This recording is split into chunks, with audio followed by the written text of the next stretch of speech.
तर आपण इडली केली होती, त्या इडलीचं पीठ उरलेलं आहे. तर आता त्या पिठापासून इडली करायला खायला कंटाळा येतो, म्हणून आता आपण याचा ढोकळा बनवणार आहोत. तर आता ढोकळा बनवण्यासाठी आपण साहित्य घेतलेलं आहे. 4 ते 5 हिरवी मिरची घेतलेली आहे, थोडासा आल्याचा तुकडा घेतलेला आहे, 2-3 लसूण पाकळ्या घेतलेल्या आहेत आणि थोडंसं मीठ घालून घेणार आहोत चवीपुरतं आपण.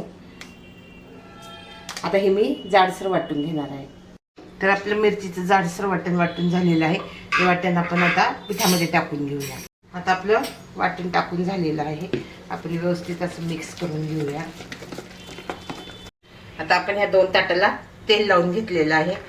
आता आपण इडलीच्या पिठामध्ये थोडासा सोडा टाकून घेणार आहोत, पाव चमचा. आता ऍक्टिव्हेट होण्यासाठी आपण त्याच्यावर थोडंसं पाणी घालून घेणार आहोत.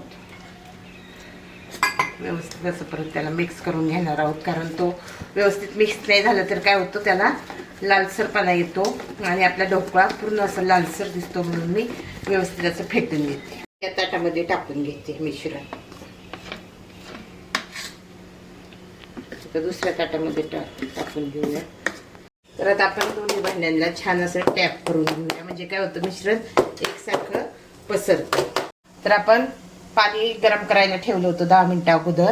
तर आता आपण त्याच्यामध्ये ढोकळ्याचे भांडं ठेवून घेऊया.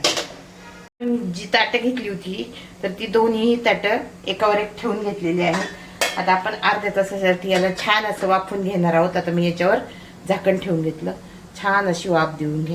तर आपला अर्धा तास झालेला आहे. आपला ढोकळा छान असा वाफलेला आहे. तर आता आपण गॅसची फ्लेम बंद करून घेऊया. हे बघा, चाकूचं टोक एकदम क्लीन निघालेलं आहे. आपला ढोकळा वाफलेला आहे. आपण नंतर 10 मिनिटं थंड होऊ देऊ आणि छान अशी फोडणी देऊन देऊ. तर आपला जवळजवळ अर्धा तास होत आलेला आहे. आता आपण गॅसची फ्लेम बंद केली आणि आता आपण हा ढोकळा झालाय की नाही बघूया. तर हे बघा, चाकू एकदम असा क्लीन निघालेला आहे चाकूचं टोक. तर आपला ढोकळा छान असा वाफवलेला आहे. तर आता आपला ढोकळा थंड झालेला आहे. मी आता थोडासा कट करून घेते. तर आता आपण त्याच्यामध्ये जिरा आणि मोहरी टाकून घेऊया. तेल गरम झालेलं आहे, छान अशी तडतडलेली आहे जिरं मोहरी. आता आपण फोडणी ओतून घेऊया ढोकळ्यावर.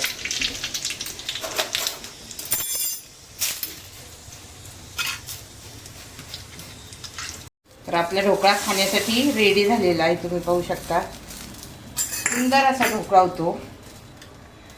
तर सुंदर असा ढोकळा तयार झालेला आहे.